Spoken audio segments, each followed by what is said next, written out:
Bro ఇప్పుడే నేను కళ్యాణ్ రామ్ గారి మూవీ అంటే డెఫినెట్లీ కంటెంట్ ఉంటుంది కదా, కొత్త డైరెక్టర్ ఛాన్స్ ఇచ్చినారు కదా, నేను వచ్చినాను. సో వచ్చినందుకు నేనైతే సాటిస్ఫైడ్ బ్రో. సెకండ్ హాఫ్ అయితే నిజంగా చెప్తున్నాను ఎక్సలెంట్ గా ఉంది. ఫస్ట్ హాఫ్ కొంచెం మనకు అబవ్ యావరేజ్ గా ఫ్లాట్ గా సాగుతుంది అని మనకు అనిపిస్తూ ఉంటుంది. బట్ ఇంటర్వెల్ ముందు దగ్గర నుంచి ఇంకా రైజ్ అప్ అయితే బాగుంది అనమాట. అండ్ సెకండ్ హాఫ్ లో వచ్చే ట్విస్టులు కావచ్చు, ఇప్పుడు Kalyan Ram British secret agent కాదు అని రివీల్ చేసే సీన్ కావచ్చు, అంటే అది నేను పూర్తిగా చెప్పను, థియేటర్ లో మళ్ళీ ఆ థ్రిల్ ఫీల్ అవుతారు. అది కావచ్చు, ఇంకా డైలాగ్స్ ఉంటాయన్నమాట. సో బ్రిటిష్ వాళ్ళు మీరు మా నేల కోసం వచ్చినారు కదా, నేలు ఇస్తాను కాకపోతే 6 అడుగులు ఇస్తానంటే అది కూడా మీ శవాన్ని పాతి పెట్టడానికి అని చెప్పే డైలాగ్స్ కావచ్చు. సో ఇలాంటి డైలాగ్స్ బాగా పేలింది అనమాట. మనకు ఒక 10 సార్లు మనకు గూస్ బంప్స్ వచ్చే సీన్స్ ఉన్నాయి. సో ఓవరాల్ గా ఏంటంటే బ్రో ఎక్సలెంట్ సెకండ్ హాఫ్, ఒక above average first half. Overall గా మనకు మంచి మూవీ చూస్తామనే ఫీల్ వస్తుంది అనమాట. కళ్యాణ్ రామ్ గారి యాక్టింగ్ బాగుంది, ట్విస్ట్ బాగుంది, సో ఆయన చెప్పే డైలాగ్ డెలివరీ బాగుంది అనమాట. సో ఓవరాల్ గా మంచి మూవీ చూస్తామనే ఫీల్ వస్తుంది.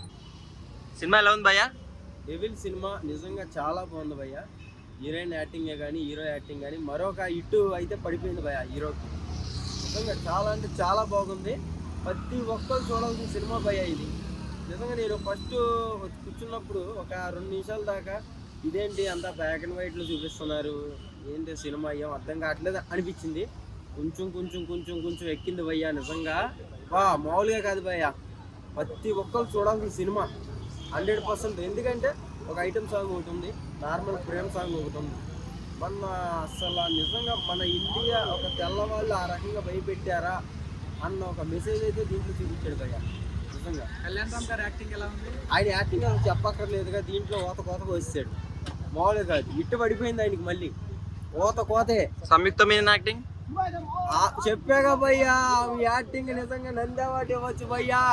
వాయమ్మ యాక్టింగ్ నిజంగా మన డైరెక్టర్లు ఎక్కడి నుంచి తీసుకొస్తున్నారో తెలియట్లేదు కానీ అబ్బా సార్, మా పవన్ కళ్యాణ్ సార్తో కూడా ఒక సినిమా తీపిండి సార్, ఈయనతో బరాబర్ చేస్తుంది సార్. అబ్బా హీరో కంటే హీరోయిన్ బరాబర్ చేస్తుంది సార్. అమ్మ ఫైట్ ఉందండి, అబ్బా కత్తి తిప్పింది, మామూలుగా చెప్పలేదు. అన్ని తెలిసి కూడా ఏం తెలియనట్టు చేసింది ఈ సినిమాలో. ఈ సినిమాలో విలన్ సంయుక్త మీననే అంటున్నారు, నిజమేనా అది? విలన్ సంయుక్త మీనా కాదు, ఈమె ఒక దాన్ని ఏమంటారంటే కోరింగ్, అంటే ఒక ఎంబింగ్ చేస్తూ ఉంటుంది దాంట్లో సినిమాలో. అంటే అక్కడ ఇక్కడే అందిస్తూ ఉంటుంది అన్నమాట మన ఇండియన్ కోల్స్. సో ఇందులో మొత్తం కోతకు వస్తాడు భయ హీరో. అందరూ చూడాల్సిన సినిమా, మీరు చూడబోతే తొందరగా వెళ్ళి చూడండి. డెవిల్ కోత ఎలా ఉందన్నా? సినిమా బాగుంది భయ్య. కళ్యాణ్ రామ్ చాలా బాగా యాక్టింగ్ చేసిండు. ఇంకోటి మనకి సినిమా ఏంటంటే కొంచెం స్లోగా అనిపిస్తుంది కొన్ని సీక్వెన్సెస్లో. ఫస్ట్ హాఫ్లో కొంచెం స్లో అయిందేమో అనిపిస్తుంది, అది కూడా పాటల వల్ల. మనకి స్టోరీ కానీ డైరెక్షన్ కానీ కథ వెళ్తున్న తీర్మానం మనకి ఎక్కడ కూడా బోరింగ్ అనిపించదు. సెకండ్ హాఫ్ ఎప్పుడైతే ఉంటుందో ఎక్స్ట్రాడినరీ ట్విస్ట్ ఉంటుంది, ఆ ట్విస్ట్ అంతా మనకు గూస్ బంప్స్ వచ్చేస్తాయి. ఇంకోటి కళ్యాణ్ రామ్ కూడా చాలా బాగా చేసిండు. ఆ ట్విస్ట్ ఏదైతే ఉంటుందో ఆ ట్విస్ట్ మొత్తం ఆడియన్స్ మొత్తం థియేటర్ మొత్తం క్లాస్ వస్తున్నాయి. So extraordinary sequence. కళ్యాణ్ రామ్కి బింబిసారా తర్వాత ఒక మంచి హిట్ దొరికిందని చెప్పుకోవచ్చు. సలార్ యొక్క కలెక్షన్లకు ఏమైనా దెబ్బతీస్తుందా ఇది? సలార్ కలెక్షన్స్ అంటే ఇక ప్రభాస్ ఫ్యాన్స్ సరే చూస్తూనే ఉంటారు. సలార్ ఆల్రెడీ హిట్ అయింది కాబట్టి చాలా మంది చూసారు, ఫస్ట్ డే కానీ సెకండ్ డే కానీ చాలా మంది చూసారు. సో ఈ సినిమా ఒక కొత్త జోనర్. ఇంకోటి సినిమా లవర్స్ తప్పకుండా ఈ సినిమాని చూస్తారు. ఇంకోటి ఒక్కసారి మనకి టాక్ వచ్చిందంటే సినిమా బాగుందని టాక్ వచ్చిందంటే ఆబ్వియస్లీ ఎవరు ఆపలేరు ఆ కలెక్షన్కి. సో ఈ సినిమా కూడా మంచి కలెక్షన్స్ వస్తాయి. సరే సినిమా రీజ్గా సలార్ లాగా 100 కోట్లు రాకుండా మంచి రేంజ్ మాత్రం కలెక్షన్. Thank you. లిప్కిస్ ఉండాలి, రొమాంటిక్ ఉండాలి, ఐటమ్ సాంగ్స్ ఉండాలి. సినిమా బాగాలేదు, ఫ్రీడమ్ ఫైటర్ నుంచి బాగాలేదు అని అంటారు కదా, అలా కొడుకుల మాటలు వినగానే బాగాలేదని చెప్పి సినిమా ఫస్ట్ హాఫ్ కొద్దిగా లాగుంటుంది కాదని అంటారు, కొద్దిగా లాగేస్తుంది. సెకండ్ హాఫ్ ఉంటుంది చూడన్నా, సెకండ్ హాఫ్ ఉంటుంది చూడు. కళ్యాణ్ అన్న నువ్వు హ్యాట్స్ ఆఫ్ అన్న.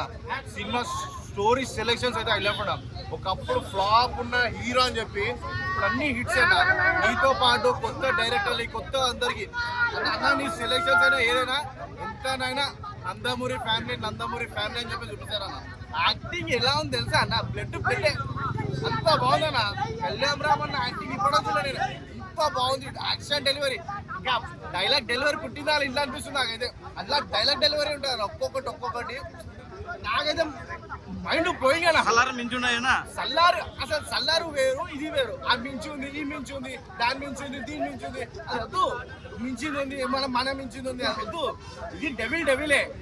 సల్లారే వచ్చే త్రిబుల్ ఆర్ ఎవరు రాలేదే అంతే అర్థం సంయుక్త మీనన్ యాక్టింగ్ సంయుక్త మీనన్ సముద్ర హీరోయిన్ కూడా characters after long time heroine కూడా ఒక మంచి క్యారెక్టర్ ఇచ్చారు. హీరోయిన్ కూడా ఒక మంచిగా ఏంటంటే క్యారెక్టర్ ఎలా అంటే అలా రోల్ మంచిగా ఉంది ఆల్మోస్ట్ అంతా మంచిగా ఉంది. హీరోయిన్ ఎక్కడ అన్నిట్లో కొన్ని సినిమాలలో రీసెంట్ గా మనం హీరోయిన్ కొద్దిసేపు ఉంటే దుంకుతే ఎగితే పోతే అట్లా లేదు ఈ సినిమాలో. చాలా బాగుంది. హీరోయిన్ రోల్ ఉంది. Heroine character main important. ప్రతి ఒక్క క్యారెక్టర్ ఇంపార్టెంట్. సోది కొట్టిన ఫస్ట్ హాఫ్ అని వెళ్ళిపోకరి సీట్లతోని.